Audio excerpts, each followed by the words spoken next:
You all welcome back to African Colonization and Biafran History TV. So in today's video, we are going to look into the real thing that happened during the war.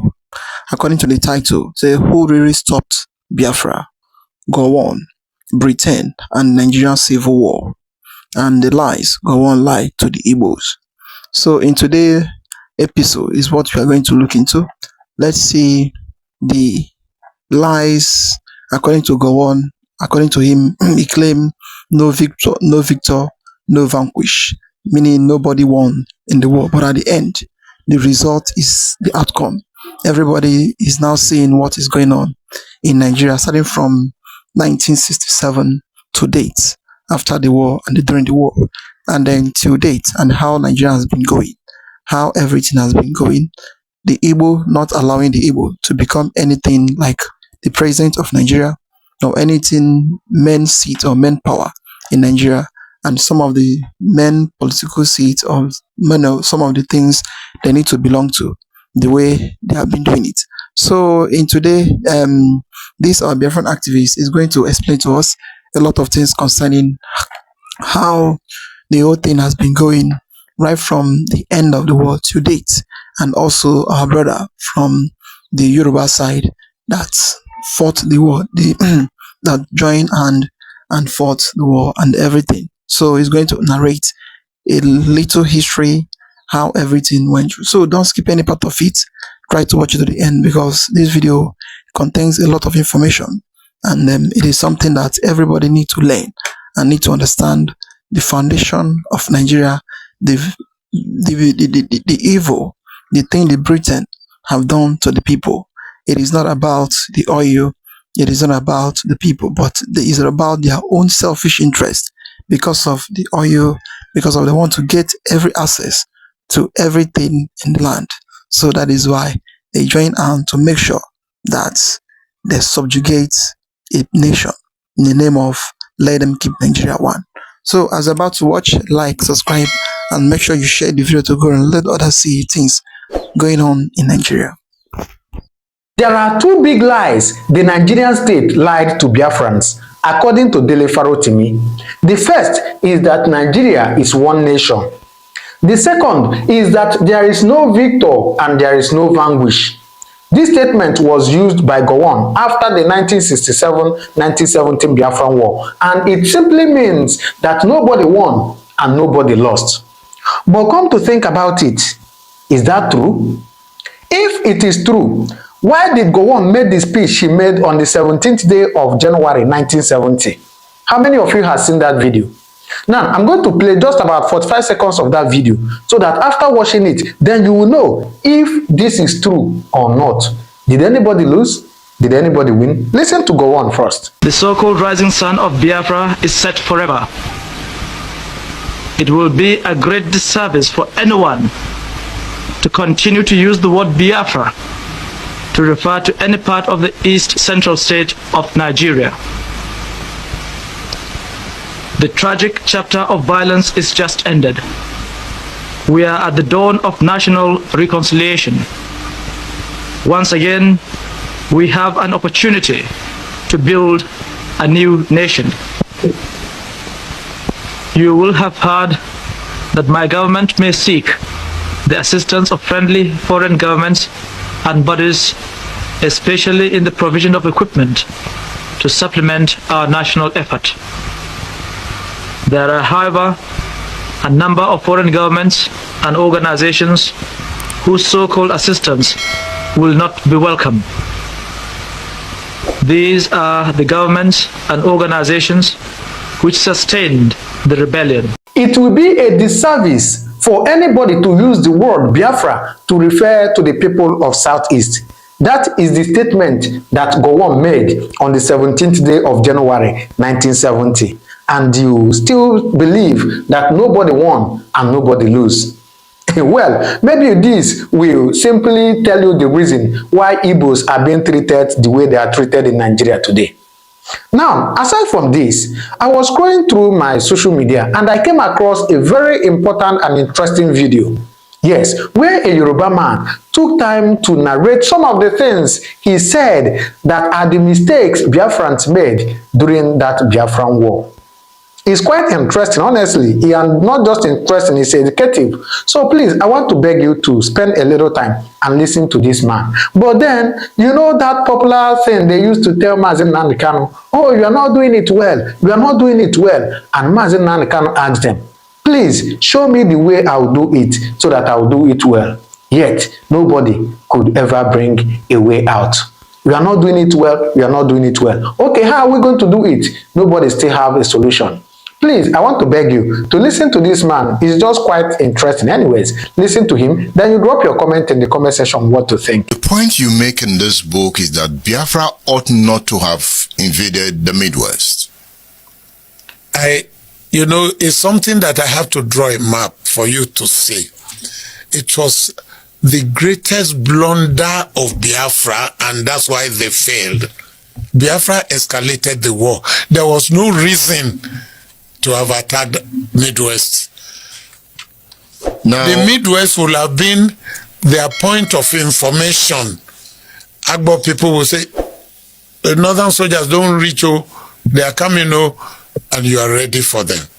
They did not have any good reason to cross River Niger. Alexander Madiebo was the GOC of the Biafran army. Good. During the war. True. He wrote a foreword for your book. He did. That is foreword 4. Yes. Foreword 5, I think. Foreword 5, rather. Okay. Foreword 5. He says in the foreword, okay, for instance, the author, that is you, yeah, may not have known that the Midwest Biafran offensive was personal to Colonel Victor Banjo, okay, using scantily armed militiamen, yes, and kept a secret from the Biafran army commander. yes. He says, moreover, the author could not have known that Colonel Banjo had deceived General Ojukwu into authorizing him to undertake the operation to capture Lagos through Benin and Ibadan. What do you have to say? Again, I told you, I never met Victor Banjo as a senior officer, as an infantry officer. He was even not an infantry officer. He was of the engineering I was told corps. he was an engineer, okay. But probably he was interested in liberating the West, or whatever was his interest, I didn't know. But that tactics of attacking one man was a wrong tactics in any book, in any language. Because all he would have done, even if they wanted to do that, go to your aim. And when you get there, in the morning at 6 a.m., somebody will knock at the door and say, hello, sir. They say, make I bring you to Enugu. Who are you? And I will see Biafra uniform. They even went to worry. They went to, you don't need all that. You go to your aim. If you go to your aim, in the army, aim is in anything in life, as a matter of fact, the aim is very important. Let me give you some examples of the importance of aim. Let us say today that we are in Ibadan and they said, let us go capture Lagos. Why do we want to capture Lagos? And you say, oh, we want to collect tax, they have a lot of money. And since we have good soldiers, let's go capture Lagos and collect tax from them. If you arrive at the Bar Beach with your troops, you have won the war, or you have won the battle, but you lost the war. The aim was to collect tax. Arriving at the Bar Beach, everybody will have been refugee towards Seme border or towards Benin. So who are you going to collect tax from? Do you understand? Yeah. So you lost the aim. Your strategy and tactics will have been, by the time you arrive at Abeokuta, you want some troops will go to Seme, some troops will go to Ore or somewhere, and some will stay at Shagamu Junction. And then you have food, you have water, you even have milk for children. As soon as the refugees arrive, you start to give them water, you start to give them, to look after them. And then they will say, these are the people they say they want to capture us. These are good people. Then you will tell them to go back. You cannot be a refugee in your own country. It happened here. I wrote in my book. We told the refugees, go back to your villages. 3 Marine Commando never had a refugee camp. We had no even prisoners camp. Prisoner of war, the Biafrans that we captured, we put them back in Marine Commando. So, in that case, you give them water, you look after their children, you play with their people, and then they will go back. The objective remains Lagos, but the aim was to collect tax. And you can only collect tax from people that believe in you and loyal to you. So they missed the aim of that movement. That's it. In the same objective, Lagos still objective. Ibadan, we were going to capture Lagos. Why? We want to occupy their houses, and they have good buildings, and we are living in mud houses. If you arrive at the bar beach and they run away, that's what we're looking for. We will occupy their buildings. The objective remains the same, which is Lagos, but the aim is not the same. So if you stick to your aim, you were looking for Biafra. Why were you looking for Biafra? For our survival. Why will you cross River Niger? Whether Banjo, this must be an afterthought.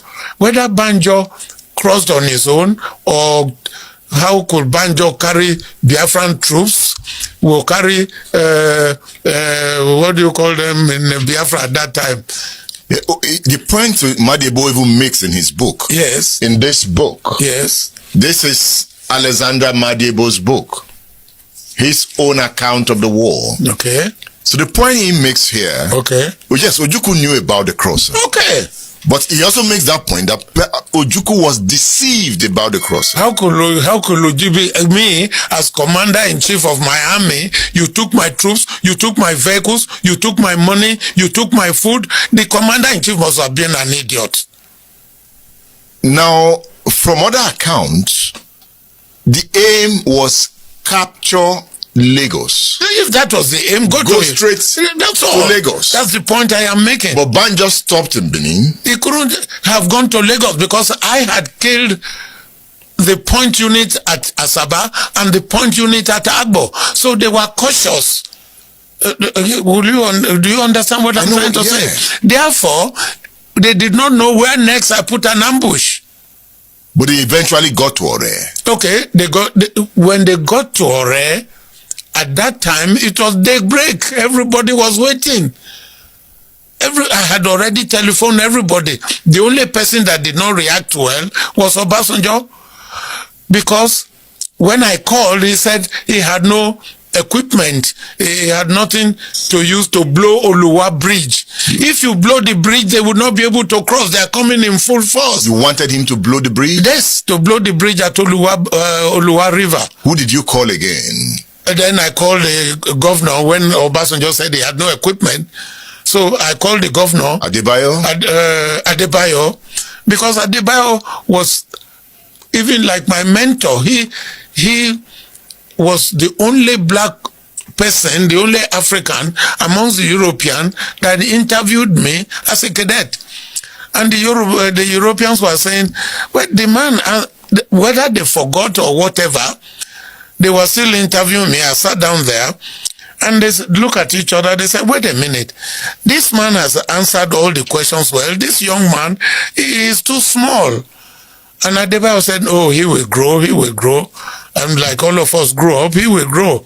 That he answered the questions well. The sports captain of Ibadan Boys High School. And he's been doing very well. And he answered the questions well. That was how I got to know Adebayo very well. So when you called him... And I called him and I told him what had happened. And all I wanted was I will continue to lay ambush. By the grace of God, I was alone. But all night I could lay ambush. So Adebayo then called the PWD people. The man's name was Akonde. They call him CS Akonde. They called the PWD people. Can you people blow the bridge at Oluwa? before the Biafran people will come. They say yes, they had all the equipment. And they went. They blew the bridge.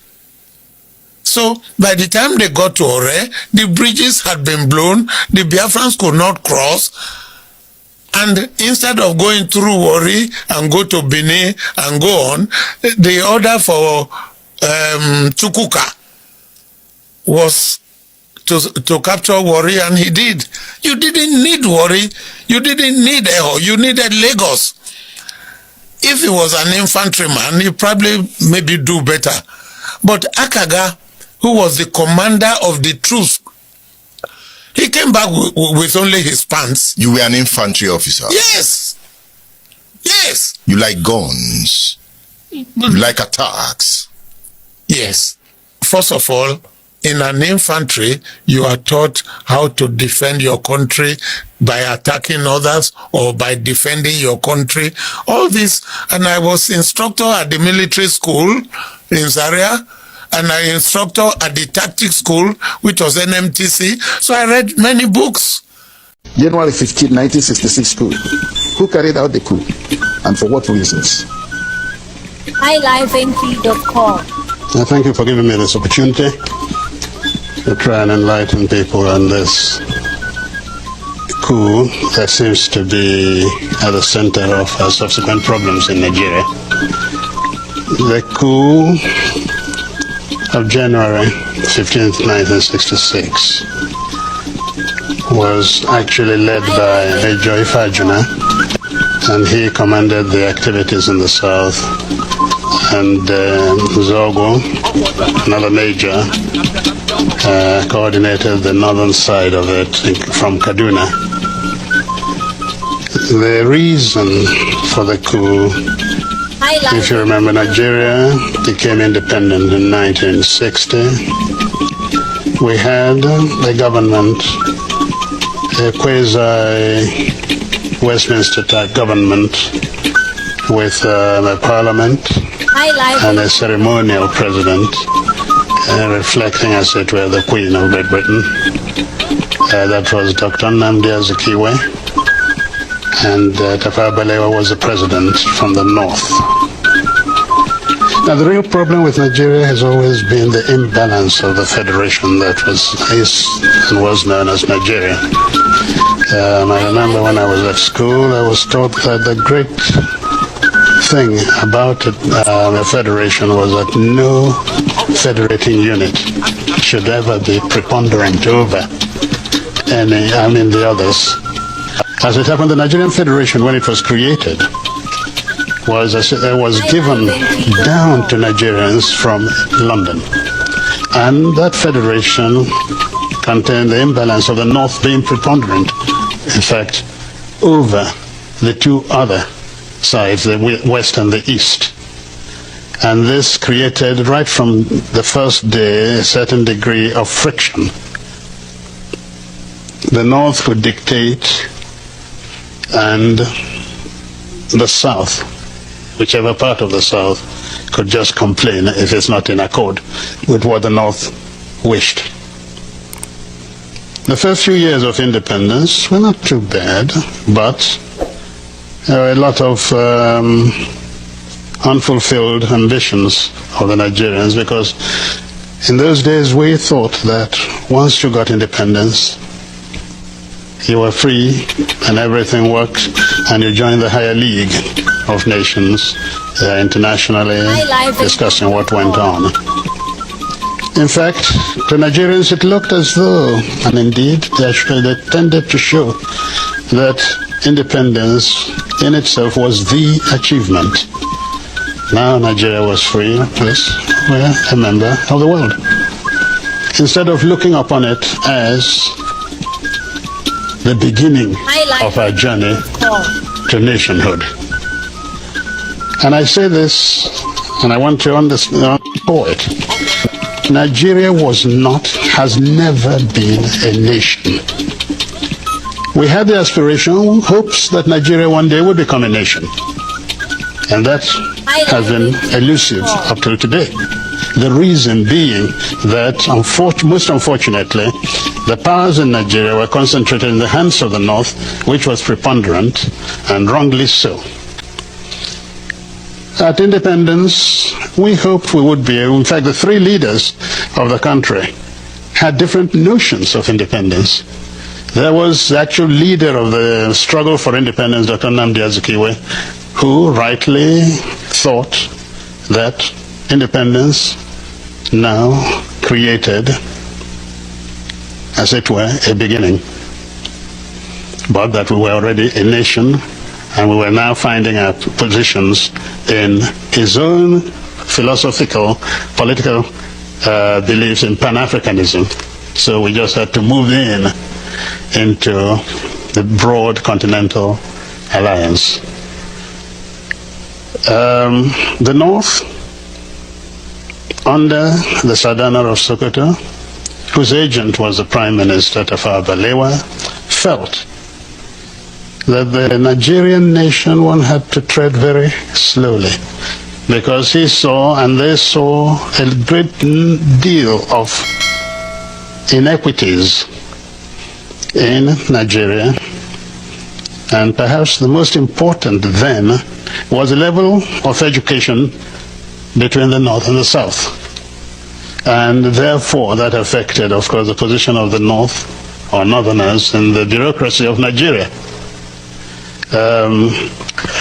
Sadana and the people of the North got down to trying to build up the North, taking everything they could from the Federation to build up the North to a position in their minds of equality between themselves intellectually and the rest of Nigeria.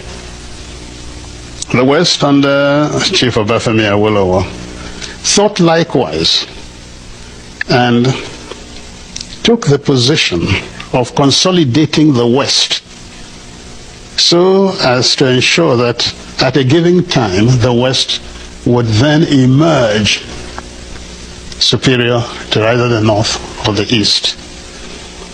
Again, let me go back to the problem of the East. The East entered independence having accepted that the nation was already there. Naturally, the concept of nationhood implied a great deal of sacrifice by the East at all points. First sacrifice, the non-emergence of Dr. Azikiwe as the first executive leader of Nigeria. He vacated the place. He made the sacrifice so that the North could be accommodated. Second, very simple. During the constitutional conferences, independence was offered Nigeria before 1960. But to be able to accommodate the North, that Dr. Azikiwe believed was already part of a nation, we got this rather odd situation where a nationalist refused independence to wait for the North, and so on. Yet, your question, sir, was the question of the reason for the coup. So let me go into it.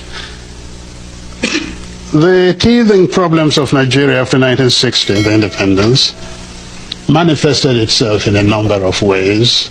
There was a friction over the preponderance of the North. There was certain difficulties about religious beliefs in the country.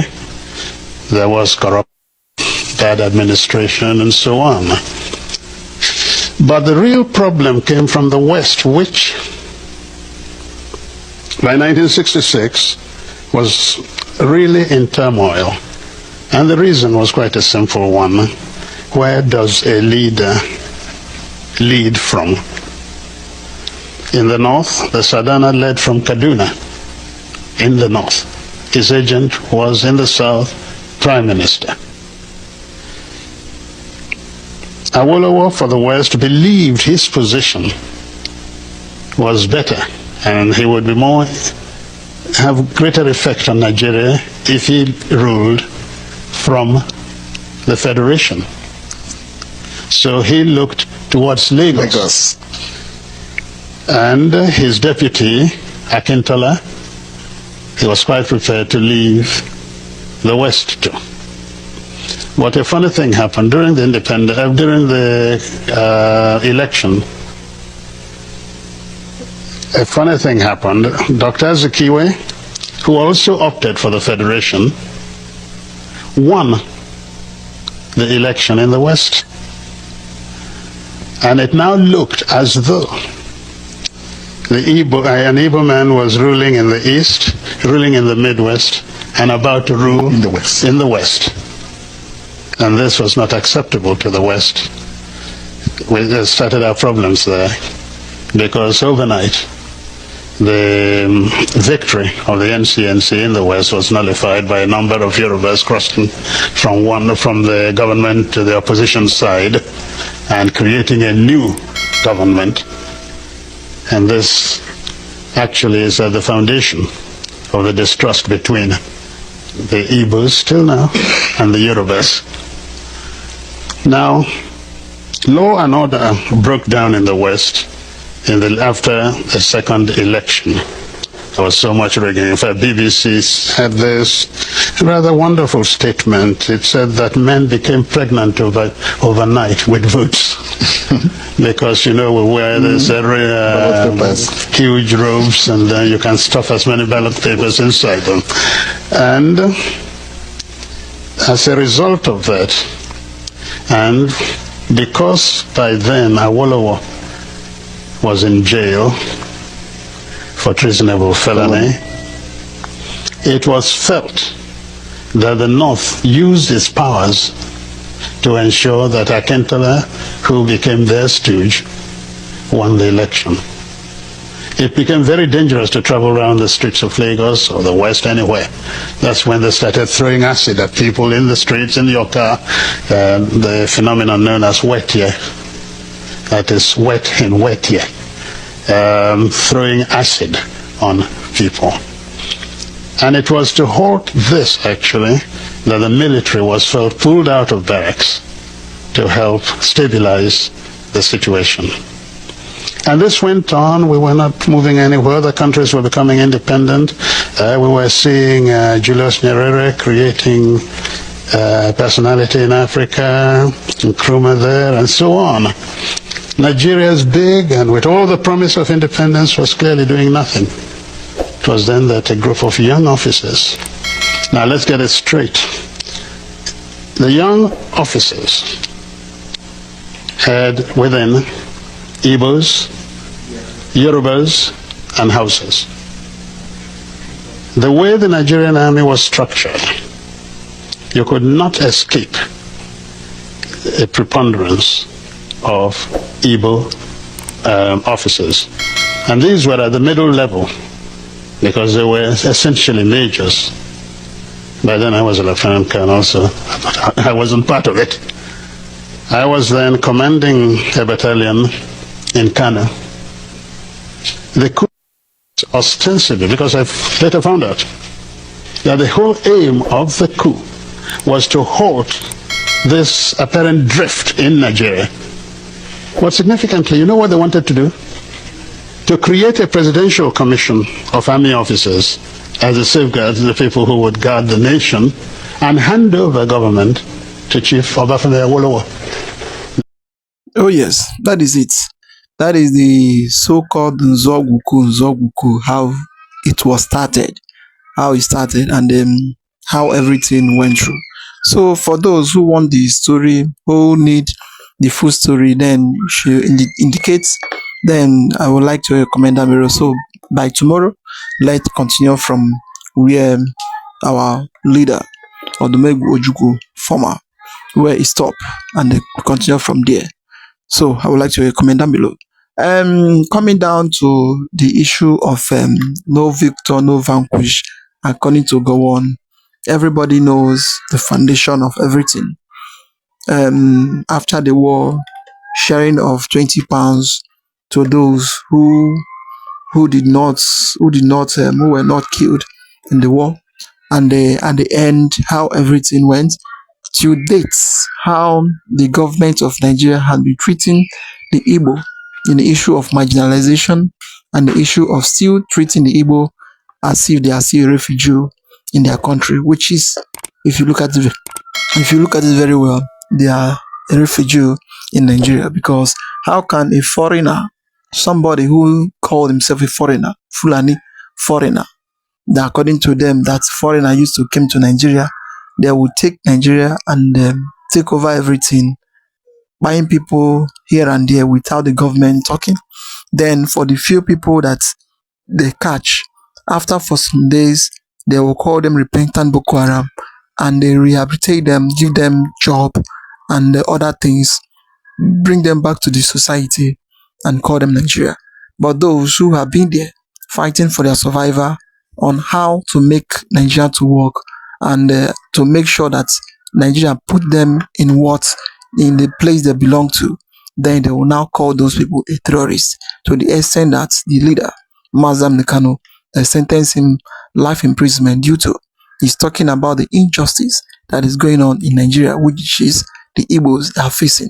So if you look at it very well, very, very well, what makes and what brought the war and what makes Ojukwu to say enough is enough. Already, he speak everything in this video, but what is there is that we are going to play you the full video by tomorrow on how everything went through.